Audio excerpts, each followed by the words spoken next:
Welcome to the Iron Self podcast, where we jump into health, fitness, mindset, and becoming the best version of yourself. Today with your hosts, Mike and Kayla Minion.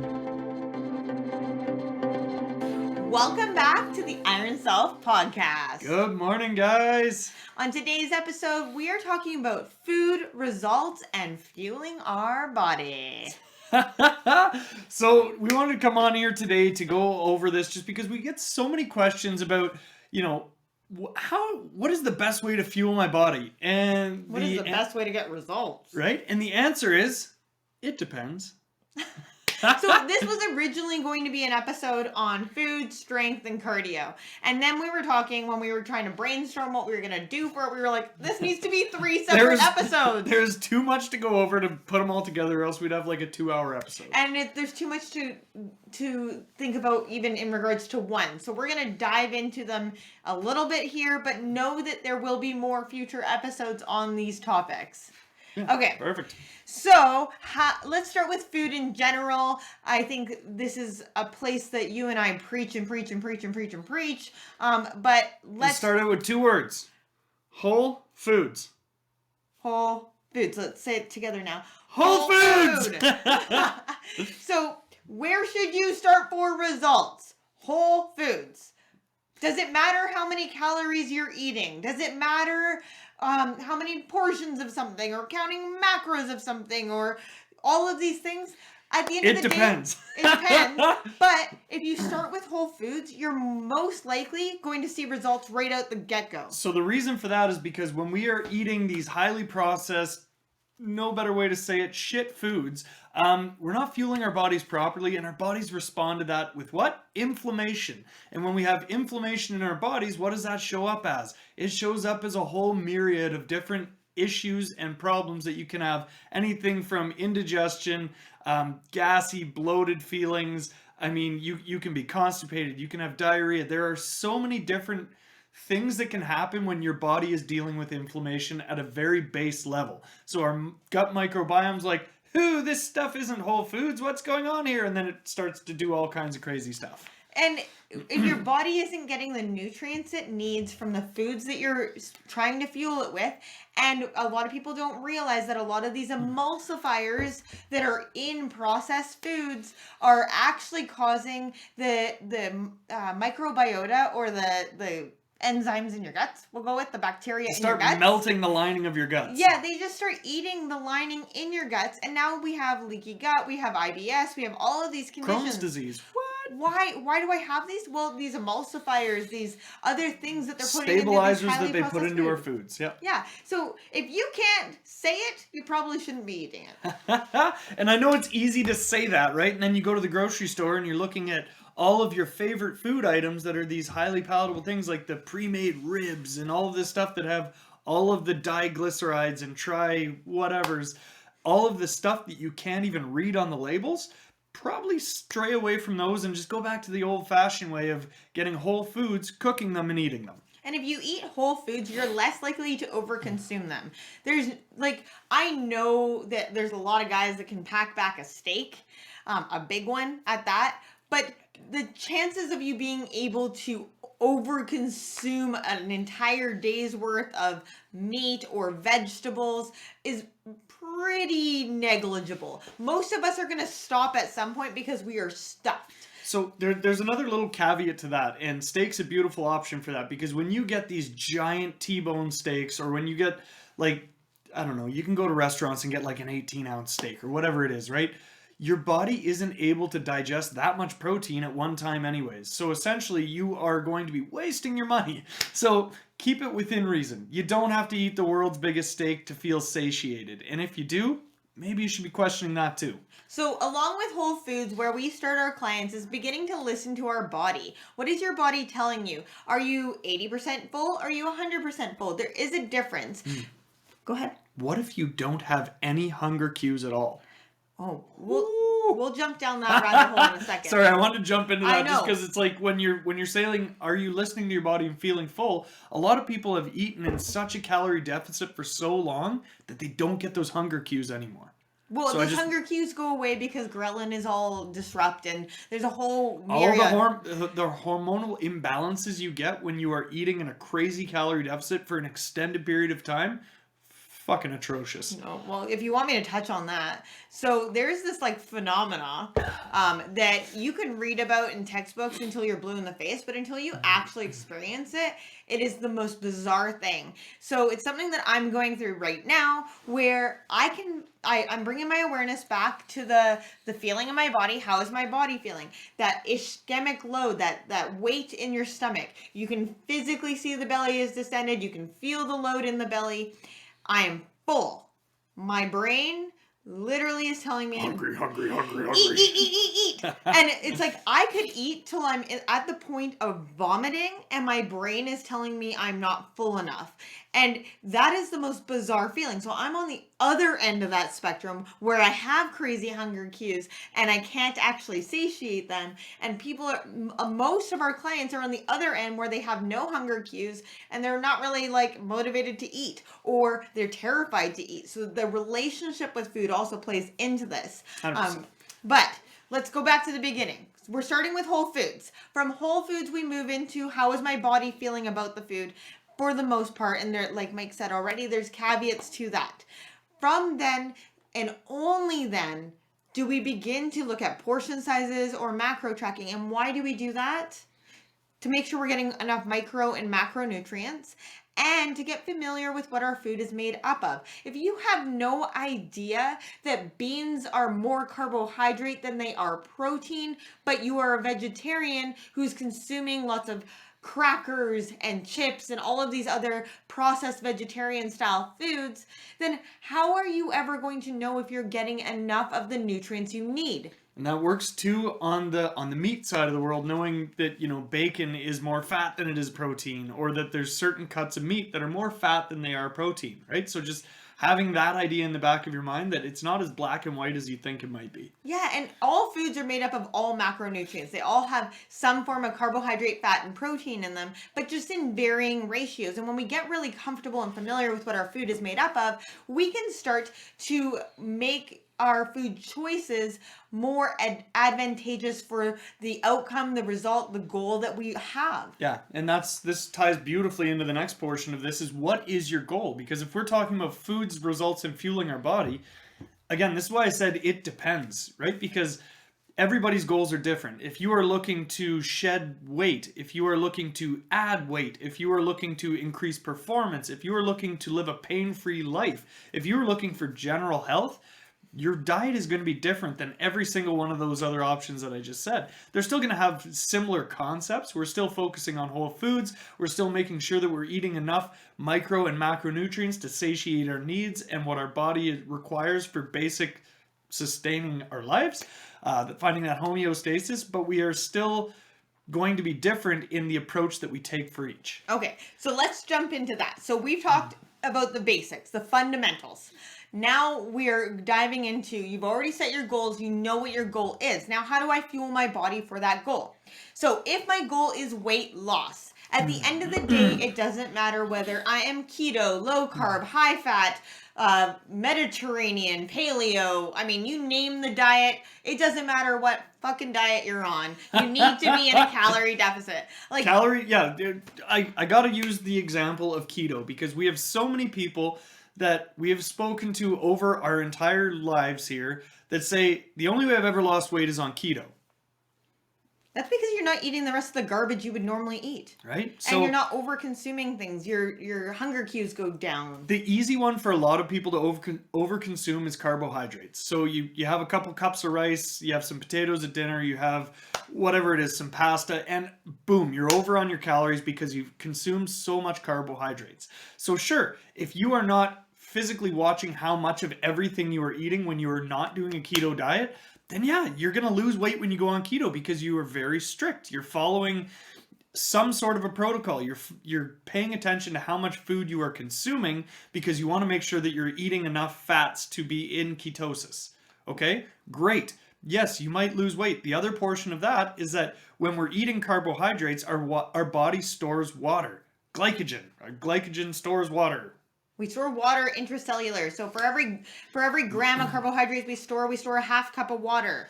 So if you stop eating carbohydrates, your body is going to shed that water. So then right at the start, anybody who does keto should lose 5 to 10 pounds of water weight. And then they're like, woo, look at all this weight I'm losing. And it's like, okay, well now as soon as you reintroduce carbohydrates to your diet, your body starts storing that water again. And guess what's going to happen?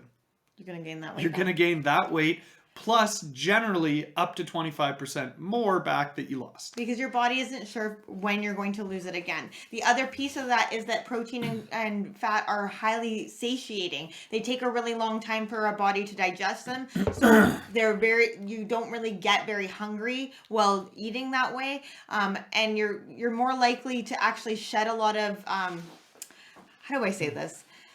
Your bowels are going to be a little bit looser. That's the way I'm going to put it. 100% Okay. works. Anyways, it doesn't matter what diet you're on. You need to be in a calorie deficit. And so most people overconsume food, regardless of the diet they're on. So they really like rules, right? I can't eat after 8 p.m. That's why intermittent fasting works for me, because I don't nighttime snack. Or I can't start eating until this time. Like, there is nothing wrong with fasting, and there's huge, huge benefits to it. And maybe one day we'll do a whole episode on fasting because I love it. But the point being here is that it doesn't matter what diet you're on. If you have rules to follow, you're more likely to stick within those rules. They've done scientific research and data where in a lab setting, they control everybody's portion size, and it doesn't matter calories equated at the end of the day, which one gets results, because everybody's going to get results if they're sticking to the plan. But it doesn't even matter in a lab setting if you're sticking to the plan. What they are able to show is that each person will overconsume by 25%. They underreport and overconsume by a minimum of 25%. Even if you think you're being honest, to the most honestness that you think you're doing, you are still more than likely overconsuming by 25% more than you're reporting. Yeah, bites, licks, and tastes. That's my favorite thing, is the BLTs. Anytime you are cooking, you're taking a little taste. Are we there yet? Oh, I do. Are we there yet? Mm-hmm. Anytime you're seasoning your stuff, anytime you make something delicious for the kids, you're like, ooh, I'm just gonna have just a little bit, doesn't count, right? These bite, licks, and tastes add up. The amount of sauce you use on your food adds up. The amount of oil you use to cook your food in adds up. The amount of butter you put in your pan before you fry your French fries or your potatoes, whatever that is, it all adds up. And a lot of people don't count the oils they cook their food in. Well, why not? You're still consuming that.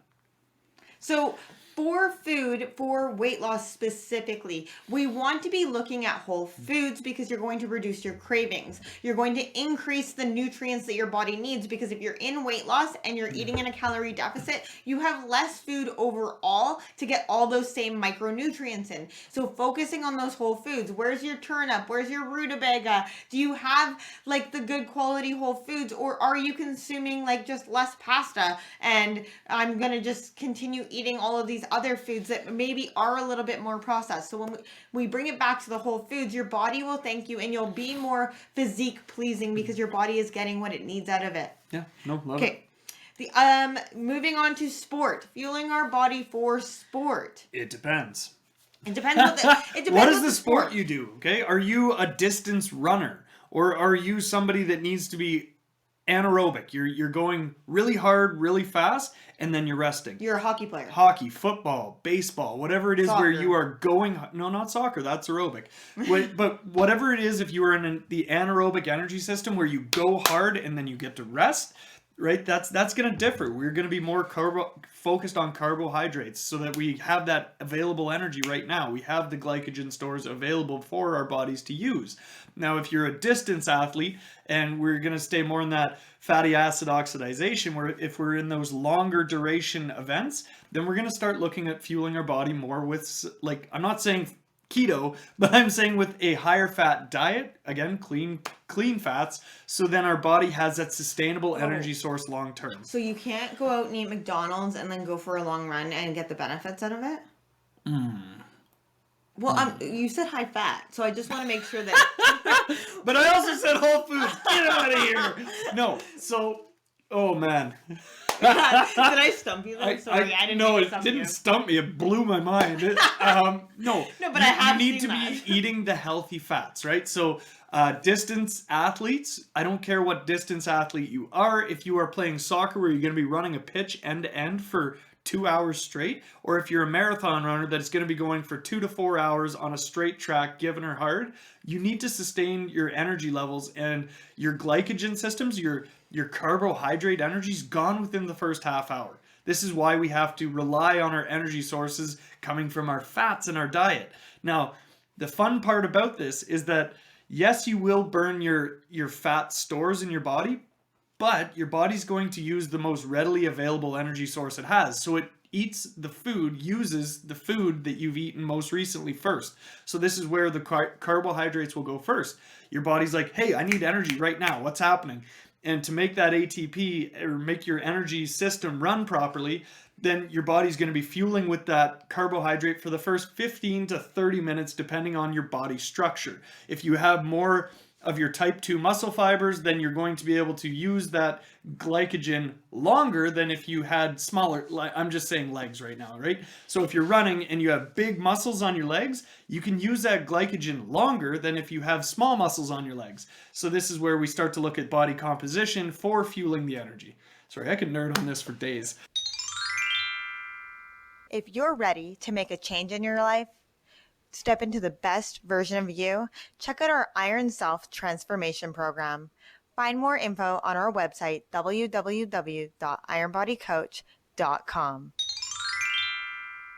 So the point being, again, we bring it back to whole foods, and depending on your sport, you need to fuel your body for your sport.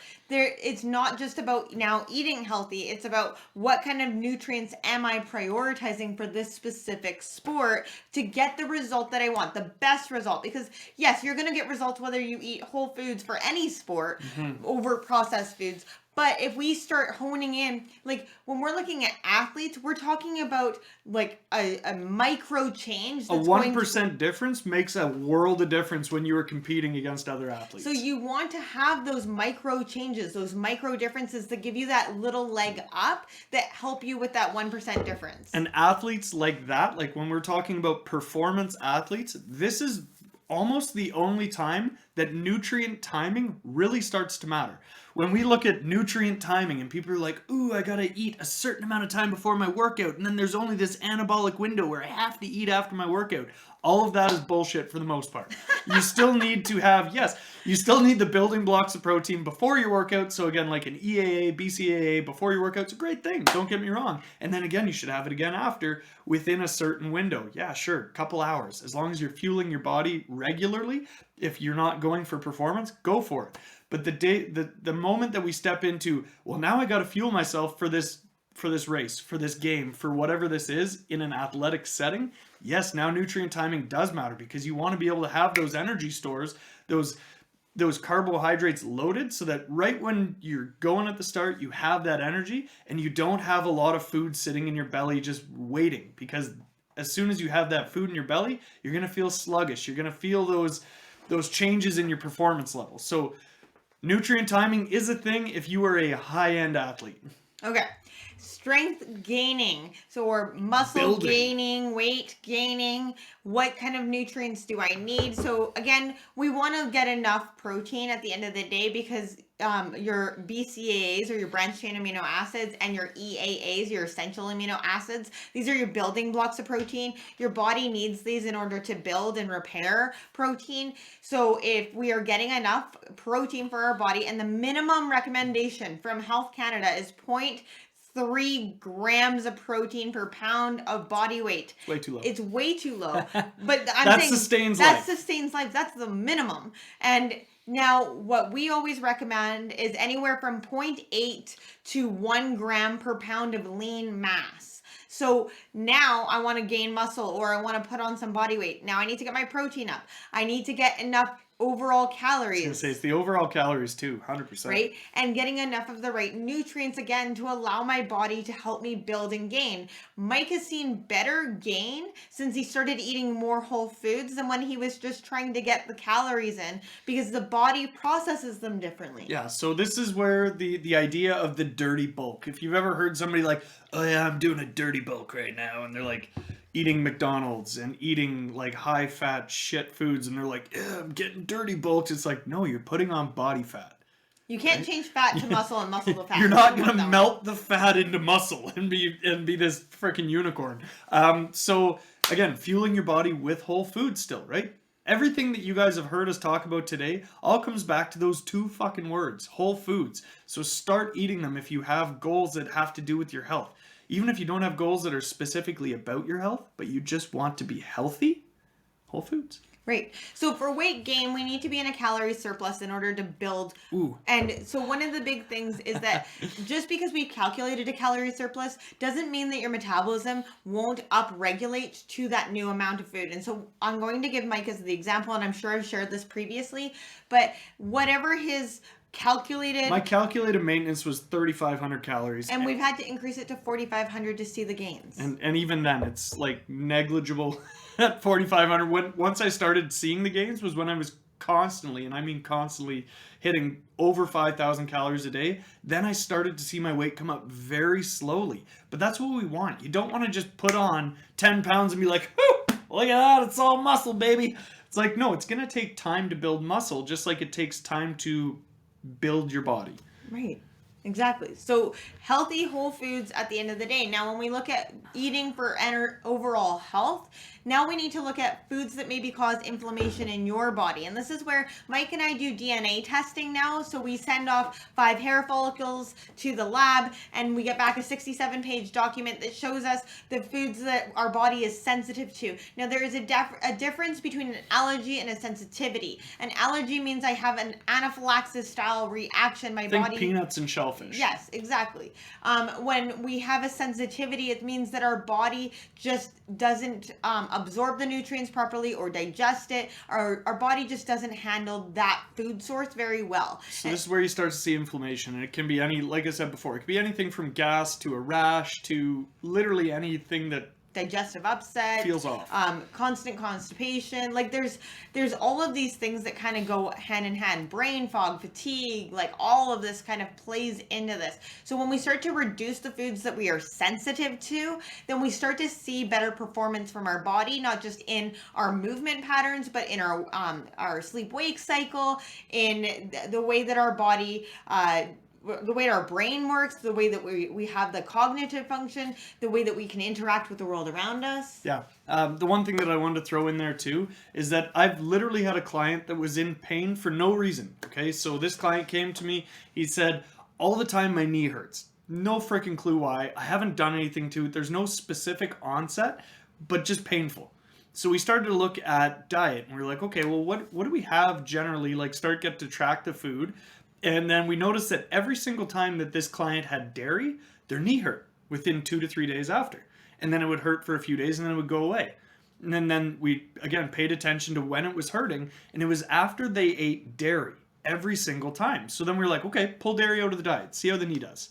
Pull dairy out of the diet, knee pain gone. No knee pain. Inflammation shows up differently in different bodies. So this client, every time they ate dairy, they would get an inflammation in their knee, and then they could barely move their legs. So if you have unexplained pain showing up in your life, no onset, no reason for it, take a very honest look at what you're eating. Start tracking what you're eating, and then get one of these foods. I don't give a shit if you get it from us or where you get it from.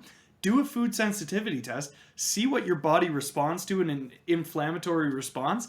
And 9 times out of 10, the pain in your body can be caused by your food. It's all interrelated. So pay attention.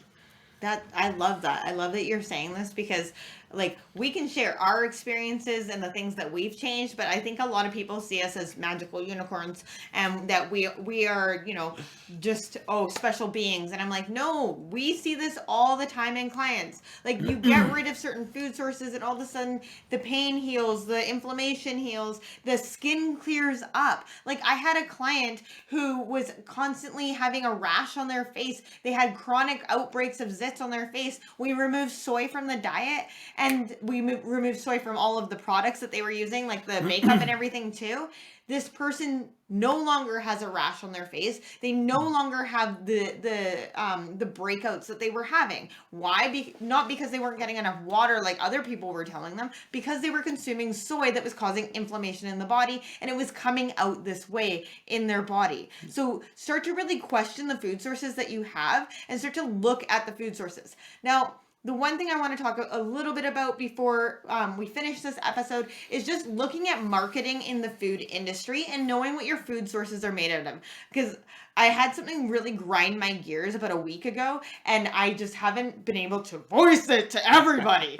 I need to get this off my chest. Love it. Let her buck. Oh my God, it's so maddening. Anyways, so I've been trying to reduce, I'm going to call them like artificial sweeteners in my diet. Okay. So sucralose, aspartame, all of those wonderful things, because they do disrupt the gut microbiome. I know where you're going. This is the stevia talk. This is the Here we stevia go. talk. So I was like, you know what? The research out there shows that plant-based sweeteners like stevia tend to be nicer to the gut microbiome, and you don't get the same adverse You don't get the effects. same insulin spike from stevia as you would from some of the artificial sweeteners. Yes, and people don't realize that some artificial sweeteners still cause an insulin spike, but that's a total another podcast. Yep. Yes. So I go into the store and I'm cheap as fuck. Let's be honest, okay? She married me. I'm like, I pull the first stevia one off the shelf, and I'm like, okay, I'm just gonna look at the ingredients on the back because it says 0 calorie. It was like $4.59 or something like that. It was like under $5. And I look at it, and the very first ingredient on there is dextrose. Sugar. So for any of you guys that don't know, dextrose is sugar. Dextrose causes an insulin spike, but it is advertised as a 0 calorie sweetener. It was like dextrose, water, a couple other things, and then stevia was listed in the ingredients near the end. And it may be 0 calorie, but your body responds to dextrose the same as it would if you had sugar. So your insulin spikes. You start to get those highs and lows. Your body responds the same way.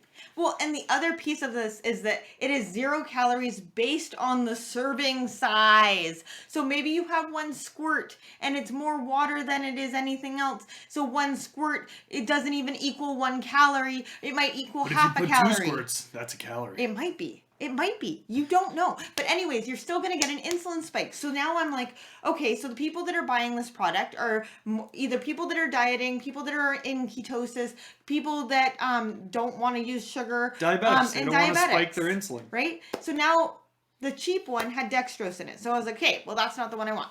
So then I went to the next one, which was almost double the price of the first one.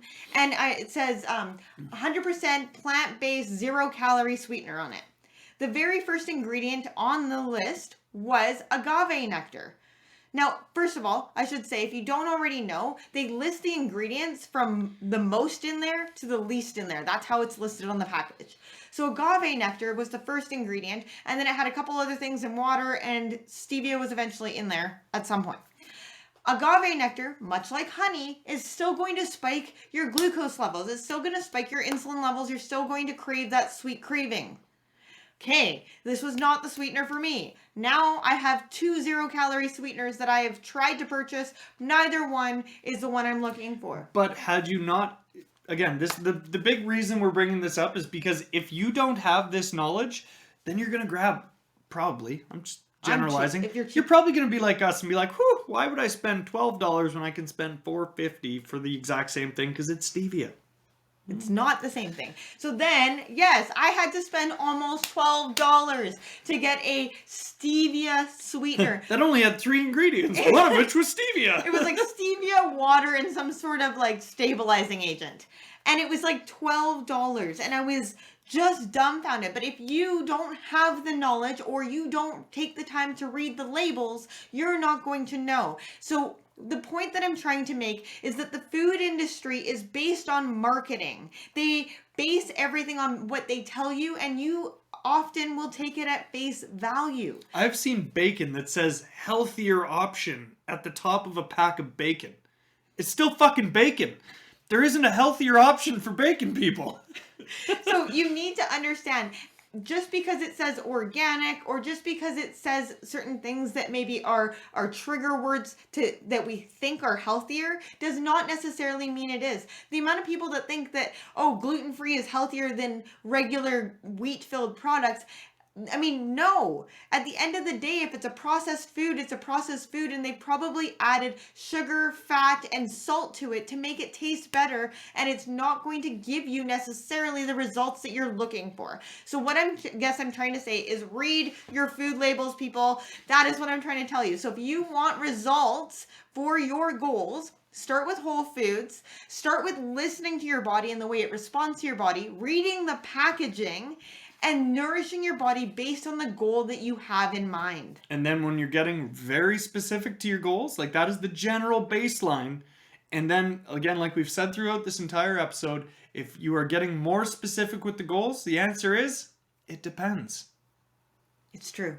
It's true. Hopefully you guys found some value in this episode. If you liked it, share it with a friend or a family member, because this is how we get our message out, is by you guys sharing it and telling other people about it. I hope you have a fabulous rest of your day. Have a great day, guys. Bye.